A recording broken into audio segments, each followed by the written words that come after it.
நீ சூட்டும் பூவுக்காக நெடுங்கூந்தல் ஆடுது. நீ வைக்கும் பொட்டுக்காக நடுநெத்தி வாடுது. ஆத்தாடி ஒன்னத்தானே உயிர் நாடி தேடுது.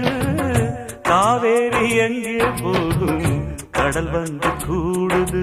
அந்திப் பொழுதில் தென்னங்கிளையில் தென்றல் கூத்தாட மையை எழுதி மஞ்சள் குருவி கையை கோத்தாட அடங்காத ஆசை கொண்டு நானும் போராட. உனக்கென பிறந்தவ ரெக்க கட்டி பறந்தவ இவதான். என விட உனக்கு இங்கு மனசுக்கு பிடிச்சவ எவதான்.